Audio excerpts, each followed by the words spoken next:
What up, guys? Welcome to the Son of Wonder, and the Bad Batch series finale has arrived, so let's conversationize. Alright, guys, Bad Batch series finale is here. I'm sorry I'm a little late to the party on this, but I'm back now to discuss it, and this is the end. This is the end of the whole Bad Batch series. And it is pretty emotional for me, just because it feels like it's been going on such a long time, and so much of stuff in my life has happened since its beginning, and I'm sure everyone else's, and so it's pretty surreal that it's actually, finally over.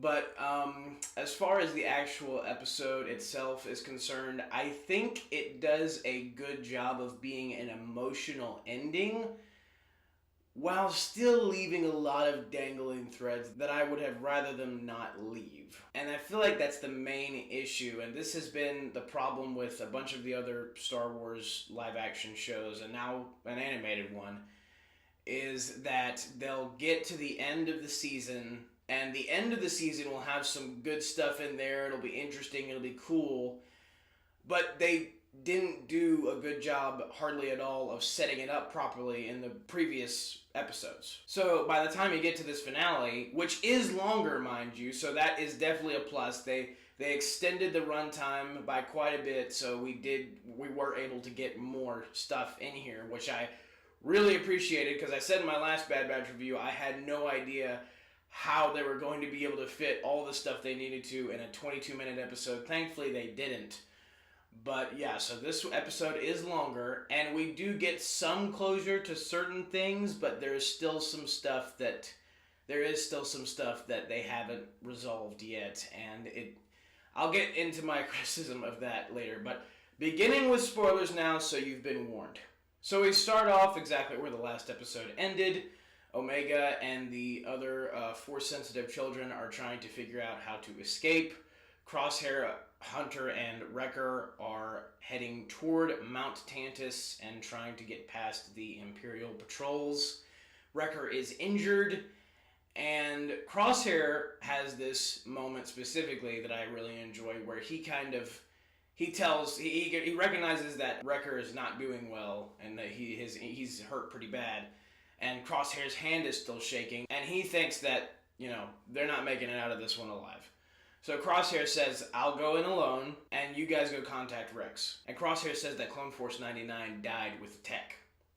And I thought that was a very poignant line coming from Crosshair, and you can tell that he regrets his mistakes, and he feels like he deserves to be the one to die to save Omega because of all the horrible things he's done. But Hunter and Wrecker comfort Crosshair. They convince him that no, they need to stick together. They need to rescue Omega together because they are still Clone Force 99, and it's what Tech would have wanted. I enjoyed that moment as like this brotherly bonding moment between the batch as they go in, not knowing whether they're going to live or die. As far as Omega and the children, they escape and free the Zillo Beast. That's basically the long and short of it. No need to get into details there. That's exactly what happens. They escape and free the Zillo Beast, as was set up in the last episode. So the Zillo Beast goes on a complete rampage and causes enough of a distraction so that Omega and the children can get to the transport deck and escape the facility. And the Zillo Beast ends up just kind of busting out of the base and running into the jungle. Which is kind of funny because they set up the Zillo Beast, even in the last season, it's like it was going to have this big payoff by the end of it. And really all we get is that. Like, it causes a distraction and then busts out of Mount Tantiss, just goes into the jungle, and we don't see it again. So, I suppose in a way it's kind of a fitting end for the arc of the Zillo Beast, because the whole point of the Zillo Beast arc in the Clone Wars was the Jedi didn't want to kill the Zillo Beast because the Zillo Beast at the time was the last of its kind.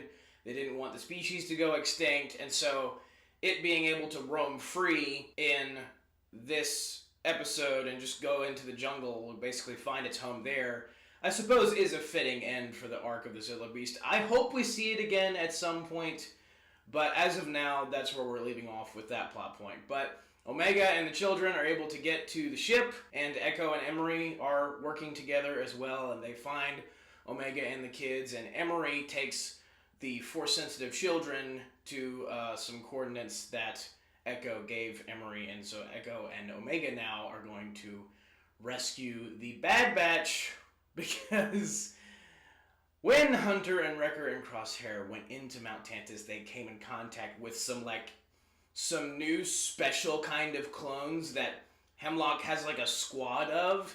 And my question is, why hasn't Hemlock just sent this whole squad after the Bad Batch to begin with? Like, this entire season, he could have sent the squad hunting the Bad Batch, because the squad is very effective. Like, they're this own special squad of clones. One has like a pair of swords, the other one has like an electric spear or something, and they're all heavily armored, and it's like, I'm baffled at the idea of like, why didn't you send this squad before? Like, it seemed like he had them in the ready. I don't know. But, bottom line is, Hemlock sends this specific clone squad after them, the brainwashed clones, like mind-controlled clones. And they include the clone assassin that has been chasing them throughout this season, but in the previous episodes. And so I was hoping to get some answers with that, but we'll get to that later. But unfortunately, the squad does incapacitate the Bad Batch. They do give him a heck of a fight, but Crosshair in the process loses his hand. The clone assassin specifically cuts his hand off with one of the swords of the other clone squad assassin guy's special brainwashed clone. I wish they had a name, because I don't know what else to call them. But this brings me to another criticism, and this is a criticism I have for Disney Star Wars overall. You can always tell when they hold back on the violence. You can always tell. It's so evident every time. Because there's a moment in this episode where, like, certain people will just get flat out stabbed and they show it completely. And then in this moment where, like, this clone assassin cuts Crosshair's hand off, which would have been a very, like, shocking moment, they just cut away immediately when he brings the sword down. So it's just frustrating when you can tell that something could have been a little bit darker, kind of like the Clone Wars was. And I'm not saying go overboard with it, but I feel like the Clone Wars in a lot of its episodes found a nice balance between, like, the heaviness of the situation and kids still being able to watch it and being mindful of that. As to where this show and Star Wars Rebels, I have the same criticism. Even though I love that show, I still have the same criticism for it. Is that you can tell that it's been Disney-fied and just toned down as far as the heaviness and the dark aspects and the violence that before Star Wars didn't really seem to have a problem with, but ever since Disney bought them, they all of a sudden have a problem with. Anyway, Bad Batch are captured. Echo and Omega go to free them, but first they free the rest of the clones that have been captured there, the clones that they've been trying to free this entire season.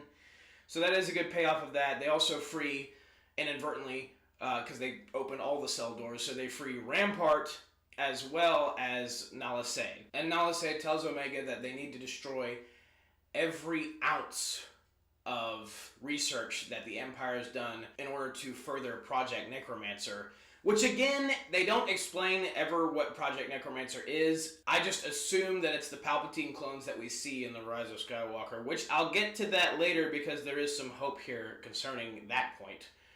But as of now, Nala Se goes by herself to the DNA chamber where they were taking the blood samples of all the different clones, including Omega's. And Rampart follows Nala Se into this chamber, but Nala Se managed to grab a thermal detonator before entering the chamber just in case. Or I think it was to destroy the chamber entirely. And so Rampart follows Nala Se into the chamber, grabs a gun, and threatens Nala Se so that she can tell him all about Project Necromancer, and so that he can get all the data and possibly sell it to the Empire and get something out of it. But he's not able to do that because he shoots Nala Se, and Nala Se had already turned on the thermal detonator, and that blows Rampart up! Rock and roll! Rock and roll! That's what I'm talking about. I swear, when that moment came in this episode, I cheered. I cheered because I hated Rampart so much.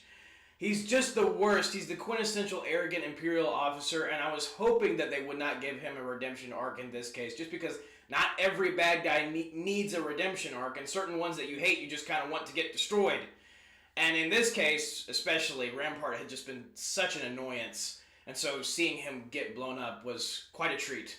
But he is gone now, and as far as Nala Se is concerned, because she obviously died as well, I think that's actually a cool way to close out her arc. Like, she's a really unlikable character in Clone Wars because of the conspiracy that she's a part of with Order 66 and mind controlling the clones, and she's like in on it with the Sith and all that. But you can tell that her care for Omega is kind of what changes her a little bit and helps her to see the clones as something other than just things and objects and soldiers, but as actual people. And I think she sees that because of her caring for Omega. And speaking of which, though, we still don't really get any answers as to like why Omega was created in the first place. If the Empire didn't know that Omega had special like midichlorian, like force sensitive blood, sorta. We don't really get any information about that or about Omega's like force sensitivity at all. Like that's not really capitalized on. There's really no payoff there. So that is disappointing, and that's one of the many dangling threads I was talking about. But yeah, Nala Se ends up sacrificing herself to destroy all the research that she herself helped acquire for the Emperor against her will, but now she's able to destroy it and redeem herself and destroy the thing that was keeping her bound to Tantus in the first place. So I did think that was a poetic way to close out her arc. And I'm glad, she kind of had a heroic death, a sacrificial one. And I think it's an interesting thing to do, especially when she was so unlikable in the Clone Wars, but making you kind of feel sympathetic for her in this series is a very interesting twist. But then Omega and Echo and the clones that they freed help try to free the Bad Batch. And the evil brainwashed clone assassin squad of doom, I don't know what to call them, still guarding the Bad Batch, but Omega's able to sneak behind them and push enough buttons to where Wrecker's able to get himself free and then get the rest of the Bad Batch free. And they all fight the evil clone brainwashed squad and basically destroy all of them. But Wrecker gets hurt again, and again, and again. He's gotten hurt so many times throughout this series in general. And I legitimately thought that he was going to die, like that Wrecker, because it feels like they're hinting at it throughout this entire finale that, like, because of his injury, like, he's the one who's not going to make it out of this one alive. But he makes it out of this one alive, so there you go. But Hunter actually throws the electric spear into the clone assassin that had been chasing them this whole time. And that assassin is dead now. And that is one of the main things that I was really disappointed in, is that it felt like they had been setting up this assassin the entire last half of the season to be somebody. Ever since he first came on the scene, it seemed like he was different than the other assassins, and that he had a specific vendetta against Crosshair, I would say, mainly. And it seemed like there was something else there that they were alluding to, and that, I was thinking that it was going to be Cody, because they still never revealed what happened to Cody from season 2. They said he went AWOL, and that's the last we ever heard of Cody at all. Like, they brought him back in one episode, and that was it. And in this episode, the one that I thought would reveal that the clone assassin was in fact Cody, the assassin dies very quickly, not really all that ceremoniously. He's just skewered with an electric spear, and Crosshair and Hunter escape. So there you go. And yeah, I was super disappointed in that. Like, no special reveals, no even like hints or anything like that. It's literally just the assassin dies, and we still don't know what happened to Cody. And I personally think that Cody being the assassin would have been a really compelling plot point, especially if Rex was there, because he would have seen his best friend get turned into this brainwashed assassin and possibly be forced to kill him, even though like nothing in him wants to. And that's another thing, is like Rex doesn't even show up in this episode at all, and that feels a little weird considering how important a part he's played in the rest of the season, or the rest of the series. So it's those kind of things that just kind of take this one down a few pegs for me. But after Omega helped free the Batch, she's captured again for the 80 billionth time by Hemlock. Hemlock cuffs his wrist to hers and takes her and tries to take her to a ship. But Hunter and Crosshair intercept the ship and shoot it down with their just guns. They just shoot the thrusters so the ship crashes. And they shoot the Clone Commando off the bridge, and it's raining, so it's this really epic environment that they've set this like last final big scene, big climactic scene in, so I did like that. And Hemlock has a gun to Omega, but Omega obviously knows that he can't shoot her because he needs her alive to complete Project Necromancer. And Crosshair doesn't have a right hand, and I do find it interesting that the hand that the clone assassin previously had cut off was the hand that was shaking the whole season. So I do find that pretty interesting. But basically by cutting Crosshair's hand off, the assassin actually eliminated Crosshair's weakness. So Crosshair's got one hand to fire his blaster, and Hunter has his sights on Hemlock as well. And Omega still has the pin she used to pry the panels off her cell wall previously, and she reveals that to the Batch, she pulls it out sort of as a signal. And then Hunter whispers to Crosshair, "You shoot when Omega gives you the signal. You shoot the cuffs." And Crosshair's I'm not able to shoot the cuffs. I'm not ready yet. I can't do this. I might hit Omega. And Hunter's "It doesn't matter. You know what to do. You know how to do it. Shoot the cuffs." I'm paraphrasing, of course, but I just really loved this moment because it did feel Crosshair this entire time has been regretful. He's felt guilt. He's felt shame for what he did. And this is his main moment of, I am going to free my sister, even with one hand on the trigger. And so, because again, this entire season he's been struggling to hit his shots properly. He's not had the same skill level that he once had, where he could literally shoot a shot from 1 billion miles away, and it'd be the craziest trick shot ever. But here, he finally has to do it. He's forced to. He doesn't have a choice. And he knows that, and Hunter tells him that. And so, Omega, there's build-up, there's tension, and Omega stabs Hemlock's leg with the pen. It gets Hemlock off her for a second, and Crosshair takes that opportunity to shoot the cuffs, and then Hunter and Crosshair load that guy full of laser. They just load him full of blaster fire off the bridge, falling to his doom. Dr. Hemlock, the ultimate jerkface, is dead. He is dead. He is dead. The wicked warlock, I guess, in this case, is dead. He is gone, and I could not be more thrilled.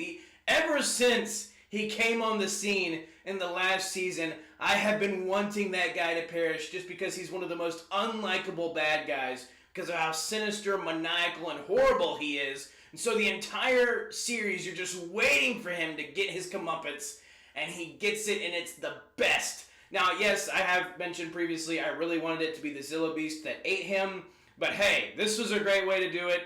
Literally, Hunter and Crosshair just unload on this guy, and he's dead. He's gone. No more Hemlock. Don't have to worry about that jerky jerk ever again. Very excited. But anyway, Omega has this very emotional reunion with Crosshair and Hunter, and they embrace. And it's just a really great moment. After the entire series has basically just been a really long sequence of having to rescue Omega from different perpetrators and all that. We finally have this final time where she has to be rescued, and she doesn't have to worry about being captured again because Hemlock is dead, the research is gone, there's no reason for the Empire to even hunt Omega anymore. So there you go. And also Hemlock, I think, was one of the only other people who knew of Omega's importance other than Emery, and Emery's a good guy now, so yay. But they all escape. They all get off Mount Tantus unharmed. Well, I say, no, not unharmed. Unkilled. None of them die. So that's a plus. And then we see Tarkin go to Tantus and review the situation. He is told that Hemlock has died and the research has been destroyed. And he says, forget about Project Necromancer, divert all your funding to Project Stardust, which we of course know is the Death Star, the creation of the Death Star, as gone over in Rogue One. Which, in Rogue One it's revealed that the Death Star, the building of it was called Project Stardust, obviously. So, that's all we get from the bad guys at the end of this episode. That's that last moment we have with the villains. And it's a very interesting moment, too, because I have my suspicions, very, very, very, very, very faint hope, that what they're really trying to do here is... Because it's, like I said before, it seemed like Project Necromancer was leading to Rise of Skywalker with the whole Palpatine clone thing. But what I'm getting at from this moment here is... It's literally as if they're trying to say, like... It's literally as if Tarkin's trying to say, forget about Project Necromancer. Forget about that. We're not doing that. We're doing Stardust. Forget about sequel trilogy. We're just going to go with the original trilogy. That's what I'm hearing. I say that. That's what I'm hoping I'm hearing right there. And I don't know if Disney would ever do this, but I'm hoping against all hope that what they're doing in this moment... Because... If Project Necromancer is forgotten about, then how in Rise of Skywalker was Palpatine able to be cloned? Because if Palpatine really meant it when he said, this is like one of the most important projects of the Empire, is Project Necromancer, Tarkin just kind of writing it off like this is kind of weird, but at the same time, it could be very telling if they are in fact trying to retcon the sequel trilogy. I hope they're trying to retcon all of the sequel trilogy, by basically saying, we're not going to worry about that. This is the end of the Project Necromancer thing. We're just Project Stardust, just like what's been already established. We're going with that instead. Again, that's what I'm hoping they're trying to say through this, but I don't know. Especially with them, like, they also mentioned Project Necromancer and the Mandalorian, so I don't know. I'm just hoping against all hope here. But anyway, back to the good guys. The Bad Batch have their happy ending, basically. There's really nothing to it much other than that. Hunter and Omega just kind of have this discussion about how the clones are finally free. And I do enjoy that finishing arc for them because this show was always kind of like a continuation of the Clone Wars in a way. Specifically the clones' story, obviously. And, the whole crux of things in the Clone Wars was... It felt like the clones were always going to be subservient to someone. That they were always going to be someone's soldiers. Like, Rex even has this line in the Umbara arc, in I think it was Clone Wars Season 4, with, like, Pong Krell. If Clone Wars fans out there, if you know, you know. But he has this line at the end of that arc where, once the war's over, what's going to happen to us, basically. That's the question. It's like, what's going to become of us? If we're just meant to be soldiers, what's going to become of us afterward? And so I feel like the Bad Batch show answers that question, and that answer is that they're going to be free. They get to be free. The tyranny of the Empire, the entrapment, the enslavement of the clones. They don't have to worry about that anymore. I mean, that the whole. Like I said, the crux of the Clone Wars, the journey of this show, the goal was to ensure that all clones would be free of the Empire's rule and oppression. And, finally now, by the end of it all, they were able to save the clones. And, they're obviously still going to be some who are still serving the Empire, but... Again, it's the kind of the moral of the story, the point of the show is true freedom. Like there's an actual tyrannical force that has been, treating the clones just like objects. And the whole point of the Bad Batch was to ensure that no longer occurs. And so, again, like I said, there's still going to be some clones that are under the Empire's tyranny, but Rex is working to free them as well. And I like that arc. I like the completion of that arc because it does fall in line with what the Clone Wars set up. And, Omega asks Hunter, well, what are the clones going to do now? And Hunter just basically says, whatever they want. They get to do whatever they want now. It is a little weird, though. Like, by the time you get to Star Wars Rebels, Rex Wolf and Gregor are just kind of on this backwater world where they're just hunting giant worms and they're not really doing anything. They're not really fighting the Empire at all. And so you really want... I was hoping this show would answer what happened between Rex's rebellion to free all the clones and them getting to that place in Rebels. Like, just kind of not caring anymore. So I have no idea. And the show doesn't answer that. It's just still one of the dangling plot threads. And, you know, Crosshair and Wrecker then come sit down with Hunter and Omega, and we have, like, one last final shot with all of them together. And then we do a time jump where Omega is all grown up, and she visits Hunter, and she tells him, like, the rebellion needs more pilots. I really want to help. And Hunter basically gives the same exact argument that he's been giving this whole time, where it's like, it's not safe. We don't want to lose you again. We want to make sure you're protected and you're safe. And Omega's like, I have to do this because you have protected me. You have protected me up to this point. And you can tell Omega's grateful for that. And they have this one final emotional moment between the two of them where they, you know, they hug each other and Hunter says goodbye.